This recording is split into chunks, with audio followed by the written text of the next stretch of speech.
So I'm back. I've just finished my shopping, and this gave me an idea. Really, I wanted to have a look at some food labels and just to kind of show you how easy it is for food advertisers to kind of give you the slip, for you, feed you bullshit, and generally try and get more money out of you by obviously making you think something's healthier than it actually is. So we're going to look at two cereals I've got in front of me today, just because they're the first things I picked up, and we are going to try and judge which ones are healthier just by the first obviously impression of the outer packaging. So here they are.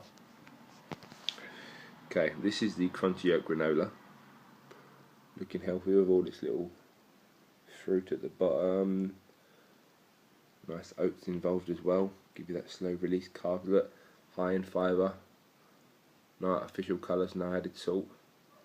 And then we move on to this one, crunchy honey nut cornflakes. Again, looks like a lot more fun one, kind of nice for kids. It's got a cartoon bee there as well, so we'll come back to those in a second.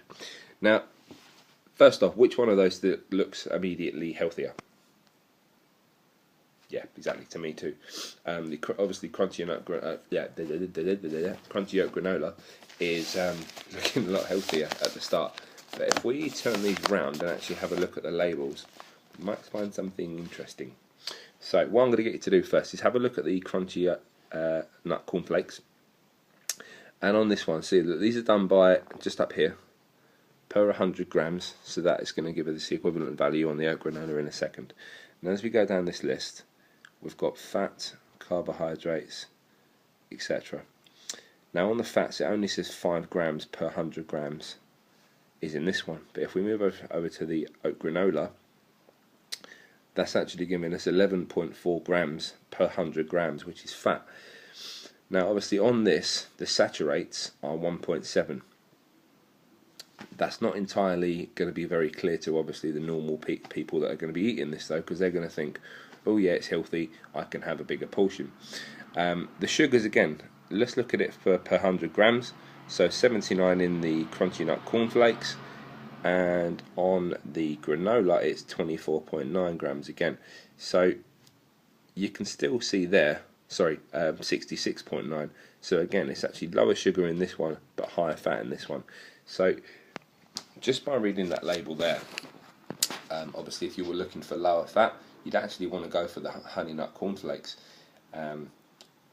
This is why so many people find it hard to kind of, read labels but also know what the hell they're talking about. I know obviously there's the recommended daily allowance and stuff like that as well at the moment, but three things to look out for would just be total calorie of the food. So per 100 grams, how many calories are you obviously getting out of it. Ideally you want to have breakfast as a good example, to have your big meal as part of your day, and then later moving on to obviously lunch, dinner, etc. But fat and sugar levels are also quite important to have a look at on the labels, because just because something's low fat or low in sugar, it doesn't mean, as I've just shown you, that the other levels are going to be just as healthy for you as well. So the thing to take away from today is to look mainly at the total calories, the fat levels and the sugar levels. What happens with sugar is if you're taking too much in at any one time, your body just stores it as fat anyway. And obviously it always says on these labels as well about saturated fats. You do actually need saturated fats in your system, so don't avoid those. It's a lot like the kind of no carbs that people seem to want to have as a diet. It's crap. Low carb is fine, and a moderate amount of carbs you do need in your diet as well. So just have a look at labels with those, and as I said, the total calories, sugar and the fat levels, and this should be a good guideline for you when you're out in Tesco's. Give it some thought, and obviously if you need any more information or want to question me on any of this, please feel free to at info@gfitpt.com. Have a good day.